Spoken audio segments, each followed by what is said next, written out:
আসসালামু আলাইকুম, আমি শাকিল, সৌদি আরব থেকে। একদম হ্যাঁচকা টান দিয়া ফালাই দিন ভাই, কথাটা আমার না। কথাটা হয়েছে বৈষম্য বিরোধী ছাত্র আন্দোলনের সমন্বয়ক যারা ছিল তাদের। আর কি কারণে বলছে যে 3 জন সমন্বয়ক গুপ্ত হত্যার শিকার হয়েছে, যারা হত্যাকারীদেরকে এখনো গ্রেফতার করে বিচারের আওতায় আনা হয় নাই। আর এজন্যই তারা বলতেছে যে হ্যাঁচকা টান দিয়া বর্তমান উপদেষ্টা যারা আছেন তাদেরকে ফালায় দেওয়া হবে। তো ভাই, এটা কি সম্ভব বর্তমান পরিস্থিতিতে? আইন উপদেষ্টারা কি আপনারা কি পারবেন আসিফ নজরুলটা হ্যাঁচকা টান দিয়ে ফালাই দিতে? তো ভাষার মধ্যে একটু নমনীয়তা রাখি। আবার কেউ কেউ বলতেছে যে ভাই, এই সরকার তো আপনাদেরই বানানো, আপনারাই তো সরকার তৈরি করছেন, প্রধান উপদেষ্টা ডক্টর ইউনূস আপনারাই বসাইছেন, আপনারাই তোর্স করছেন, আরো উপদেষ্টা যারা আছে তাদেরকে তো আপনারাই বানাইছেন। তো এখন আবার এভাবে একটা নমনীয়তা না দেখায়, তারা উপদেষ্টা সম্মানিত লোক, নমনীয়তা না দেখায় আপনারা এভাবে হ্যাঁচকা টান দিয়ে ফালাই দিতেছেন। তো আমি মনে করি একটু নমনীয়তা দেখানো দরকার তারা উপদেষ্টা মানুষ। আচ্ছা, যাই হোক, আমরা দেখলাম যে রাজধানীর টিএসসি রাজু ভাস্কর্যের সামনে আরেকটা প্রতিবাদ সমাবেশ হয়েছিল। সেখানে বলা হয়েছে সার্বভৌমত্ব আন্দোলন ব্যানারের অংশ নেওয়ায় শিক্ষার্থীরা বলছে বাংলাদেশকে সুরক্ষিত রাখতে হলে অভ্যুত্থানকারী বিপ্লবীদেরকে সুরক্ষা দিতে হবে। হ্যাঁ, আমরা চাই বাংলাদেশের প্রত্যেকটা নাগরিকই সুরক্ষিত থাকুক। 24 ঘন্টার মধ্যে যারা গুপ্ত হত্যাকারী তাদেরকে গ্রেফতার করতে হবে।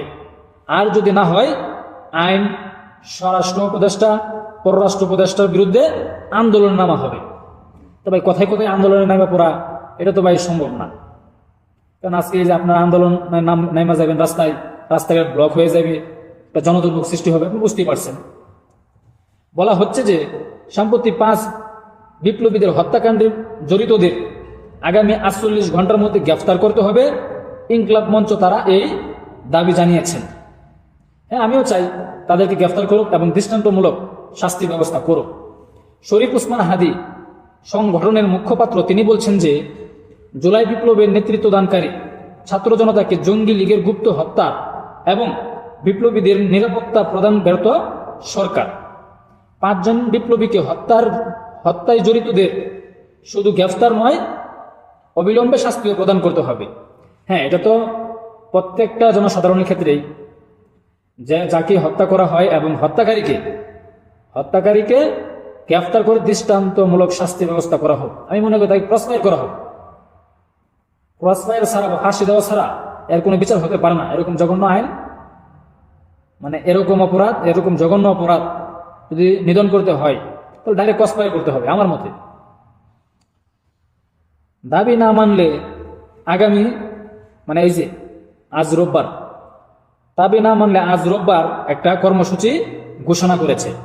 এখন এই যে আপনারা দাবি নিয়ে আসছেন, দাবি না মানলে আপনারা রাস্তায় নেমে যাবেন, রাস্তা ব্লক করবেন। তো এইসব বিষয় নিয়ে কিন্তু জনগণ ভোগান্তিতে আছে, জনগণ ক্ষুব্ধ, আপনারা নিজেও বুঝতে পারছেন। তো কথায় কথায় আন্দোলনে না নাইমা বাবাজিরা ধৈর্য ধরেন, একটু শান্ত পরিবেশের মাধ্যমে, আলোচনার মাধ্যমে বিষয়গুলোকে দেখেন। কারণ আপনারা আজকে আইন উপদেষ্টা, স্বরাষ্ট্র উপদেষ্টা সবাইকে কিন্তু আপনারাই তৈরি করছেন, আপনারাই চোর্স করছেন। এখন আপনারা যদি এভাবে হ্যাঁচকা টান মেরে ফালাই দেন, যে হ্যাঁচকা টান মেরে ফালাই দিন, তাহলে ভাই এটা তো সম্ভব না। এখন কি এই উপদেষ্টারা আপনাদের কথা শুনবে? আপনারা কি পারবেন যে আসিফ নজরুলকে হ্যাঁচকা টান দিয়ে ফালাই দিতে? বা আপনাদের যে বন্ধু বান্ধব আছে উপদেষ্টা পদে, তারাই কি আপনাদের কথা শুনবে? তো আপনাদের যে দাবি দাওয়া নিয়ে আসছেন, এটা না মানলে আপনারা হ্যাঁচকা টান দিয়ে ফালাই দিবেন। কিন্তু অন্য আরো জনগণ, আমজনগণ যখন তারা দাবি দেওয়া নিয়ে আসে, তখন সেখানে পুলিশ বাধা দেয়, বাধা সৃষ্টি করে। আর আপনারা এই আন্দোলনের সময় লিড করছেন, এখন আপনাদের দাবি মানতে হবে, না মানলে হ্যাঁচকা টান দিয়ে ফালাই দিবেন। তো ভাই, আপনাদের দাবি যদি মানতে হয় তাহলে ওদের দাবিও তো মানতে হবে, ওদের দাবিও তো সরকারের মানতে হবে। আপনারা কি বলেন যে ভাই 5 আগস্ট ভাই আমরা আপনাদের সাথে ছিলাম, এখন আমাদের দাবি মানতে হবে, সেটা যুক্তি হোক আর অযৌক্তিক হোক, আপনারা দাবি দিয়ে বসে থাকেন যে ভাই আমাদের দাবি মানতে হবে। এটা কি ভাই সম্ভব? তো এসব বন্ধ করেন, দেশকে স্থিতিশীল রাখেন, কথায় কথায় রাস্তায় নেমে যায় না, বৈশা আলোচনার মাধ্যমে দৃষ্টান্তমূলক শাস্তি ব্যবস্থা করা হোক। এটাই আমি কাম্য, এটাই আমার কাম্য, এটাই আমি চাই। দেখা যাক কি হয়, কি করে বর্তমান সরকার। আসসালামু আলাইকুম।